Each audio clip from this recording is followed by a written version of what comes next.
ए आचार ना देखा जमी डेलीसीयस देखा खाइबा सेमती स्वादिष्ट रही है। ता पुणी मात्र 5 मिनट रे बिना खरारे बनैबा ए खटा मिठा आंब आचार को गोटे थर बनैले बहुत दिन पर्यंत साइतिकी रखिबे आउ घरे समस्ते पसंद करिवे। नमस्कार, प्रतिदिन रोसई को आपण मानकु अनेक अनेक स्वागत। आपण मानकु अनुरोध रहिला जदि चैनल रे नुआ अछंती प्लीज चैनल को सब्सक्राइब करनेबे, ता सहित वीडियो को प्लीज गोटे लाइक करिवे। ए छेचा आंब आचार बनैया पई हमकु दुईटी सामग्री दरकार। प्रथमे कंचा लंका, तापरे आंब।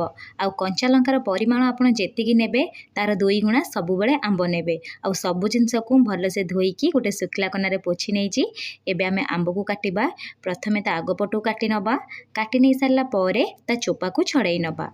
आपण को जदि आंबर चोपा पसंद आपण एठी आंब चोपा को न छड़ाईकी एमती मध्य बनै परिबे चोपा सहित। म एठी चोपा को छड़ाई नेइची। एबे आंब को काटि नबा। काटिकी ता कोइल पाट को बाहर कर नबा। एबे छोट छोट पीस रे काटि नबा। एई प्रोसेस रे आमे कोन करिया ना दुईटी जाक आंब को काटि नबा। आपण जदि कंचा लंकार परिमाण टिके अधिका नबा पई चाहिबे ताले आंबर परिमाण टिके जस्ट अधिका करि परिबे। एई छेचा आचार को आपण चाहिले दुईटी टाइप रो बनै परिबे बा गोटे चॉपर रे बनै परिबे, नहले मिक्सिंग जार रे मध्य देइकी बनै परिबे। जेहेतु मो पाखरे चॉपर थिला मोटी चॉपर रे देइची। चॉपर रे देइकी भलो से चॉपिंग कर नेइची। आपण जदि चाहिबे मिक्सिंग जार रे अल्प अल्प देइकी आपण कोन करे ना दरदरा भाबे ग्राइंड करि आनिबे। पूरा चॉपर टाइप रो ही कटिबो। एबे कवर देइ दबा। कवर देइकी 2 रु 3 थर एमती कोन करे ना चॉपिंग कर नबा।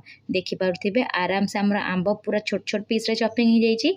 आपण जदि चाहिबे एठी छेचिकिर मध्य बनै परिबे। टेस्ट मध्य बहुत भल आसीते। सब आंब को मठी चॉपिंग कर सारला परे गोटे बड़ मिक्सिंग बाउल रे देइ देबी।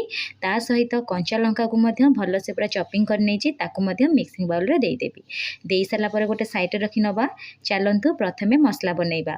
सेथिपाई गोटे पैन बसैची। पैन रे एठी हमें गोटे चामच दबा जीरा। जेतिके आपण जीरा देबे तार 3 गुणा सब बेले मन रखिथिबे पान मधुरी नेबे। ता सहित 2 गुणा नेबे सोरिष। ए जो छेचा आचार ना तार परिमाणटा एई परि ही रही थाए। जदि एई परि परिमाण रखिबे टेस्ट भल आसीबो।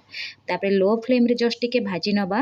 भाजी नै सारला परे आधा चामच रु जस्ट टिके अधिका मेथी मेथी देइची।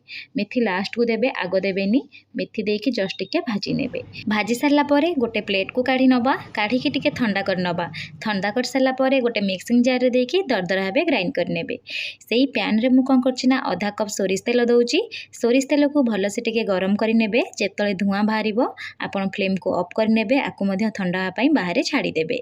जेहेतु मु आपण को कहितली मु खट्टा मिठा आंब आचार बनैबी, सेथि पई आचार रे हमें गुड़ व्यवहार करिबा। मु कोन करछि ना गोटे पैन रे अल्प किछि गुड़ देइची। आ 2 रु 3 चम्मच पानी दबा।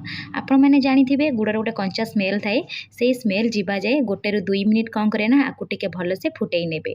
एठी जो सीरा बनैबे ना तार वाला बनैबेनी, जस्ट गुड़ पानी सहित मिसिकी टिके मेल्ट करि छिबो। तार कंचा स्मेल रहिबोनी। एबे गोटे साइड रे रखिबा। एपटे चलंतु छेचिकी रखिथिबा आंब और कंचा लंका रे स्वाद हिसाब रे लूण, ता सहित आधा चामच हळदी गुंड, कलर पई 2 चामच काश्मीरी चिली पाउडर दबा। देई सारला परे आकु आमे मिसई नबा। ए आचार ना खाए पे बहुत स्वादिष्ट लागिते। एबे कोन करिबा जो मसला को आमे बनै की रखिथिले से मसला को आपण दरदरा भाबे ग्राइंड करि आनिबे। ग्राइंड कर सारला परे ता आपण को पसंद हिसाब रे मसला एठी व्यवहार करिवे। मते टिके अधिका मसला पसंद, मु 3 चामच एठी मसला देई देबी।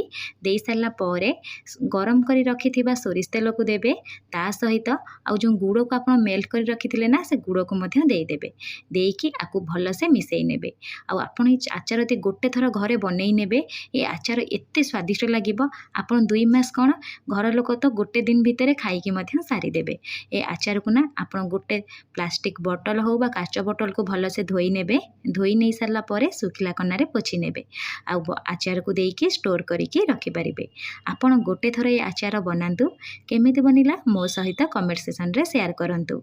आ जदि आपण को वीडियोटी पसंद आसीची प्लीज वीडियो को लाइक करिवे। धन्यवाद।